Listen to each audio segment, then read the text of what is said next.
Imaginez un vieil homme, un moine orthodoxe, le starets Athanas. Sa vie, un chemin d'humilité profonde, de foi pure et inébranlable, de recueillement solitaire, loin des tumultes du monde, de son matérialisme effréné et de sa superficialité. Il a toujours fui les affaires politiques, leurs intrigues sans fin, leurs jeux de pouvoir. Le pouvoir, les guerres, une figure de sagesse intemporelle, vénérée de tous. Puis tout a basculé au printemps 2022. Le conflit éclatait chez le pays frontalier à l'est de l'Europe, un séisme géopolitique qui allait ébranler la planète. Et de manière inattendue, le starets a brisé son silence, gardé pendant des décennies. Ces paroles, une prophétie stupéfiante, prononcée avec une voix fragile mais puissante, chargée d'une gravité indicible, résonnent aujourd'hui avec une force terrifiante, comme l'écho prophétique d'une vérité longtemps étouffée sous le poids des mensonges et des intérêts économiques. Il a parlé, et le monde, aveuglé par les discours officiels et la désinformation, n'était pas prêt à l'entendre. Mais désormais, la réalité l'a rattrapé avec brutalité. Ces mots sont devenus notre quotidien, la bande-son obsédante de notre existence. Ce qu'il a prédit, nous le vivons. Chaque jour, chaque instant de cette tragédie qui semble ne jamais finir. Une vérité amère et difficile à accepter. Question à vous. Écrivez d'où vous nous regardez, pays et ville. En 2022, des foules désespérées, mues par une angoisse existentielle, affluaient vers lui, cherchant une lueur d'espoir. De tous horizons, des personnalités influentes, des diplomates aguerris, des industriels puissants et de simples paysans, tous unis dans leur détresse commune. Tous cherchèrent des réponses, voulaient savoir quand cette folie destructrice, cette boucherie insensée, prendrait fin. Quand la paix reviendrait enfin pour panser les blessures. Le starets Athanas, avec la sagesse des anciens, a délivré un message inattendu, un véritable choc pour tous les présents. Il a prédit que cette guerre ne se terminerait pas par les promesses des présidents, ni par les poignées de main forcées. Il a affirmé que les négociations à huis clos, les trêves éphémères, les nouvelles alliances, tout cela ne serait que du vent, des stratagèmes dilatoires, des paroles dures, dénuées d'illusions, d'une clarté dévastatrice, comme un coup de tonnerre. 2 ans plus tard, nous constatons que ces prophéties se réalisent chaque jour, avec une précision glaçante et implacable. Des milliers de vies perdues, broyées par les combats, des maisons détruites, des villes entières réduites en cendres, des vies anéanties, des familles déchirées à jamais par la séparation forcée, le deuil incessant, la migration forcée. L'espoir s'effrite chaque matin, chaque heure. Les promesses de paix rapide se sont transformées en un cycle interminable de violence et de souffrance indicible. Regardez les faits, les accords de Minsk, les pourparlers d'Istanbul. Tous n'étaient que des feuilles de papier, des vœux pieux, des illusions vendues au peuple pour endormir sa vigilance et désamorcer sa colère. N'est-ce pas la vérité nue que nous vivons? N'est-ce pas ce que nous subissons tous les jours, avec chaque nouveau titre, chaque nouvelle alerte?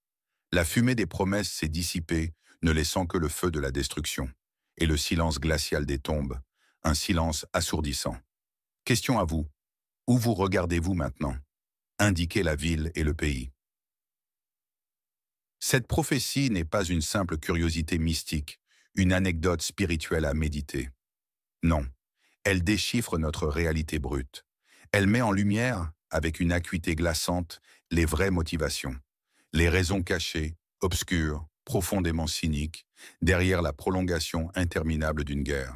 Une guerre qui épuise la zone de conflit, la vide de sa substance humaine et économique, transformant des régions autrefois prospères en champs de ruines et de désolation. Une guerre qui menace l'équilibre mondial tout entier, avec des répercussions bien au-delà des frontières, provoquant des crises énergétiques et migratoires sans précédent, des ruptures de chaînes d'approvisionnement vitales et une inflation. Elle pèse lourdement sur notre sécurité collective, notre économie mondiale déjà fragile, notre stabilité collective et l'avenir même de nos enfants. Ces paroles sont cruciales, d'une importance vitale pour notre survie. Elles exigent notre attention immédiate et notre réflexion la plus profonde. Elles nous obligent à regarder au-delà des discours officiels enjolivés, des communiqués lénifiants et des promesses creuses. À douter des intentions affichées par les élites au pouvoir, qui semblent si détachées de nos souffrances quotidiennes, préoccupées uniquement par leurs propres intérêts. La guerre n'est pas seulement sur les champs de bataille, dans la boue et le sang, sous le fracas des explosions et des tirs d'artillerie. Elle est une blessure ouverte dans nos âmes collectives, une gangrène qui se propage insidieusement. Elle divise les peuples, sème la haine, détruit le tissu social, les liens familiaux, les amitiés de longue date, les communautés entières. Elle ronge tout, de l'intérieur, comme un cancer dévastateur. Des familles sont brisées, des villes entières sont rasées, leur histoire effacée. Des monuments séculaires tombent en ruine. Le prix humain est incalculable. Des mères pleurent leurs fils. Des enfants grandissent sans père. Des épouses attendent leur mari disparu. Et le monde regarde, sidéré et impuissant. Alors, qui en profite réellement? Qui tire les ficelles, caché dans l'ombre du pouvoir, dans l'opulence de ses palais, tandis que le simple peuple souffre et meurt? Et que des pères, des fils, des frères tombent, victimes de cette folie qui rapporte gros à d'autres. C'est une question terrifiante qui devrait nous hanter tous. Quelles mesures ou sanctions changent réellement la situation dans la zone de conflit? Soyez précis. Officiellement, les dirigeants mondiaux ne cessent de parler de paix. Ils se réunissent en grande pompe sous les projecteurs des médias internationaux. Des sommets grandioses, des conférences interminables et coûteuses, signent des déclarations solennelles et des accords superficiels qui n'engagent personne, promettent des armes toujours plus sophistiquées, des aides économiques massives dont l'acheminement est souvent opaque et détourné, des négociations interminables qui ne mènent nulle part, comme un puissant fond où s'engloutit l'espoir. C'est le grand spectacle médiatique orchestré pour les masses pour nous maintenir dans l'illusion d'un contrôle et d'une action. Mais derrière les portes closes, là où les caméras ne filment pas, où les micros sont éteints, il y a une autre vérité, une vérité amère, prophétisée par l'Ancien. Cette guerre ne sera pas terminée par Zelensky ni par Poutine. Ne croyez pas qu'elle sera arrêtée par l'Europe ou l'Amérique, a dit le Starets. Ces mots sont frappants, incisifs, d'une clarté dérangeante. Prononcés il y a 2 ans, ils résonnent encore plus fort aujourd'hui, avec une pertinence douloureuse, confirmée chaque jour par les événements. Leur but n'est pas la paix. Leur but est de conserver le pouvoir, de consolider leur influence, d'étendre leur zone d'intérêt stratégique, de contrôler les ressources mondiales vitales et d'assurer la mainmise sur les marchés futurs et les flux financiers. C'est une accusation directe, sans appel. Des experts, s'exprimant sous couvert d'anonymat en raison de la sensibilité extrême du sujet, confirment cette analyse troublante. Ils murmurent que pour l'élite dirigeante, la guerre est bien plus qu'un simple conflit armé. C'est une affaire lucrative, un business juteux où les bénéfices se comptent en milliards. Une occasion en or de s'enrichir scandaleusement, de contrôler, de modeler le monde à leur guise, d'imposer un nouvel ordre géopolitique et économique. Les maîtres de la guerre se frottent les mains, jubilent en secret dans leurs palais luxueux, loin des champs de bataille et des souffrances, tandis que le peuple simple perd tout, ses proches, sa maison, son avenir, sa dignité. C'est leur pain, leur moyen pervers et cynique de contrôler les masses, de les maintenir dans la peur, la division, la dépendance et la résignation. Une guerre sans fin, c'est une richesse sans fin pour quelques-uns, et une souffrance sans fin pour la majorité silencieuse. Pour vous, à qui faites-vous confiance sur ce sujet dans la zone de conflit?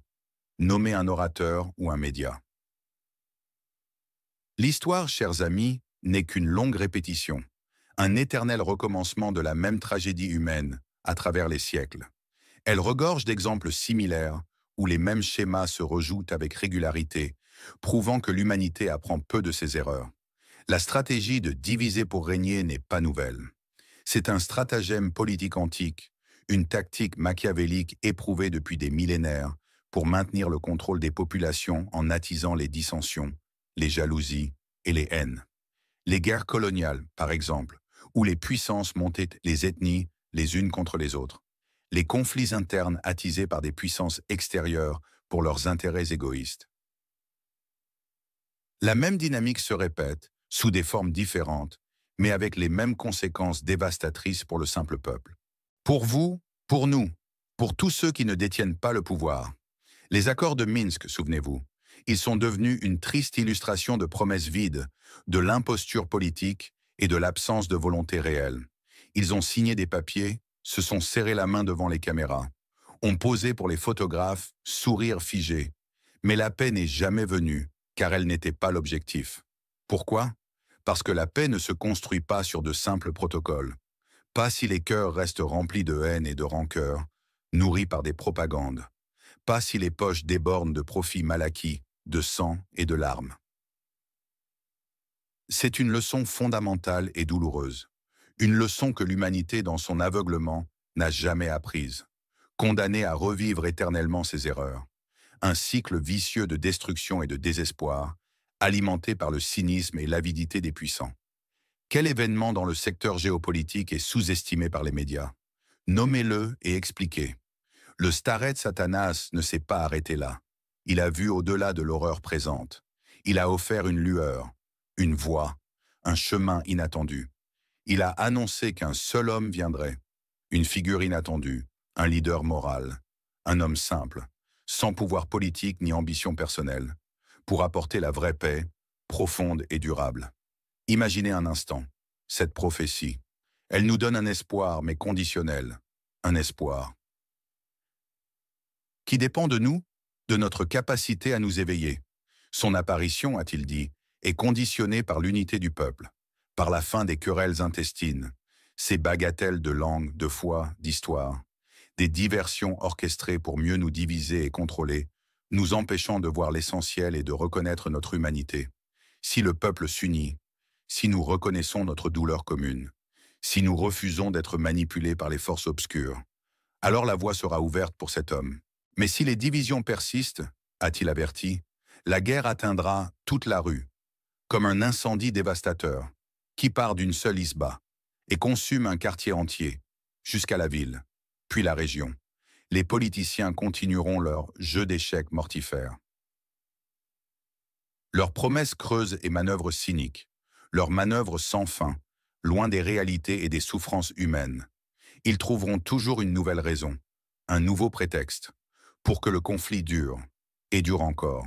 La menace est claire, si nous ne changeons rien, l'escalade est inévitable.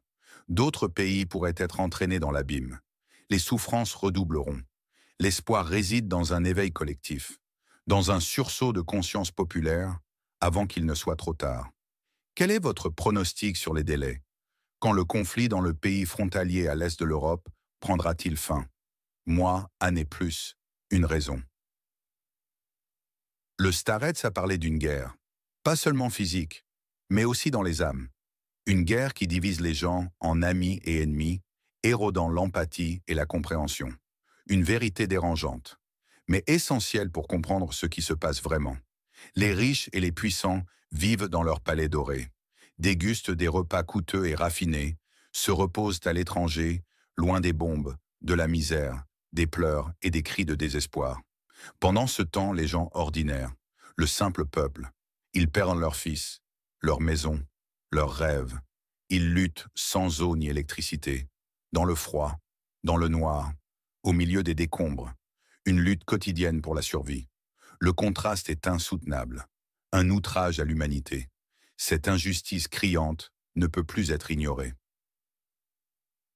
C'est un appel vibrant à l'unité, à une prise de conscience massive pour mettre fin à cette folie.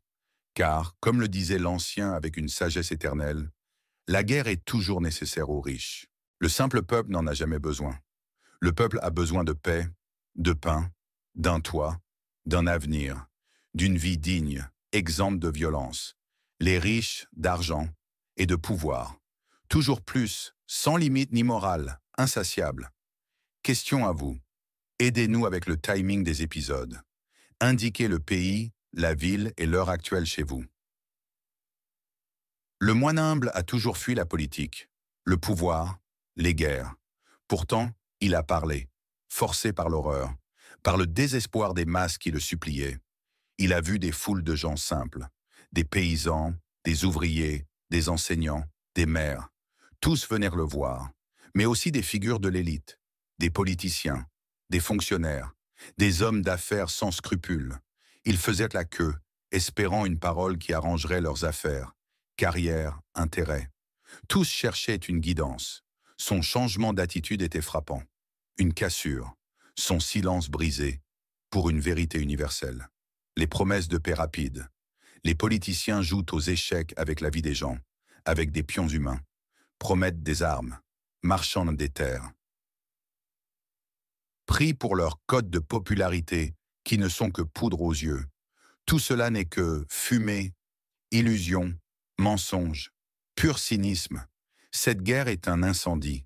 Elle a commencé dans une isba, une petite maison.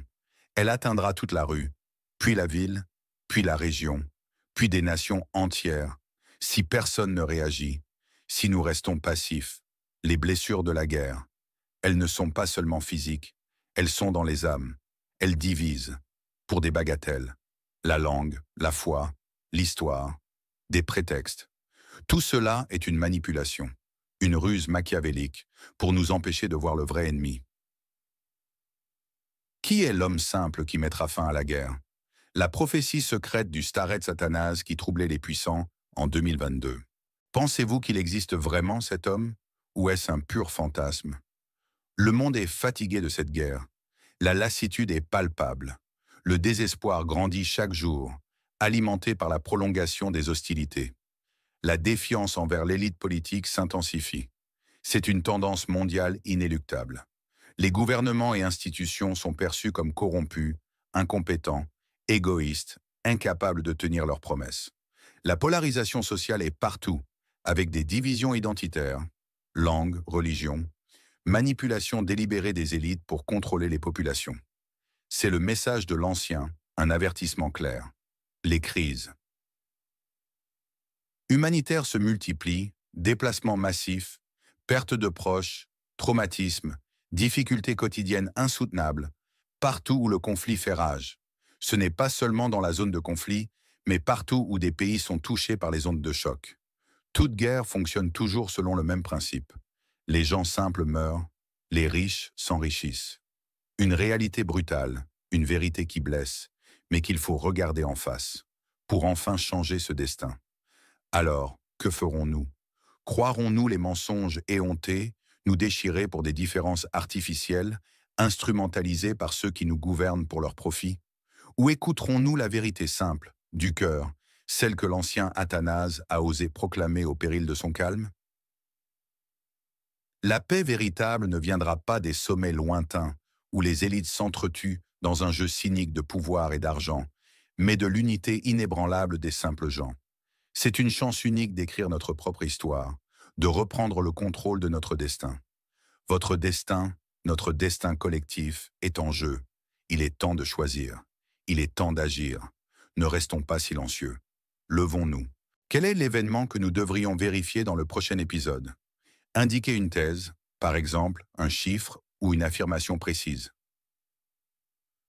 Abonnez-vous à notre chaîne pour ne jamais manquer une analyse honnête, sans filtre ni propagande. Une analyse qui se pose les vraies questions et cherche les vraies réponses, même les plus dérangeantes. C'est votre protection indispensable contre les fakes et la désinformation. Un rempart face à l'océan de mensonges qui submerge nos écrans. Partagez cette vidéo avec tous ceux qui doivent entendre cette vérité si vous pensez que ce message doit être diffusé le plus largement possible pour éveiller les consciences. Appuyez sur la cloche pour être les premiers à recevoir nos alertes et nos dernières investigations. Ensemble, nous pouvons changer le récit. Ensemble, nous pouvons exiger la paix. Ensemble, nous pouvons construire un avenir différent, de justice, de sérénité et de coopération.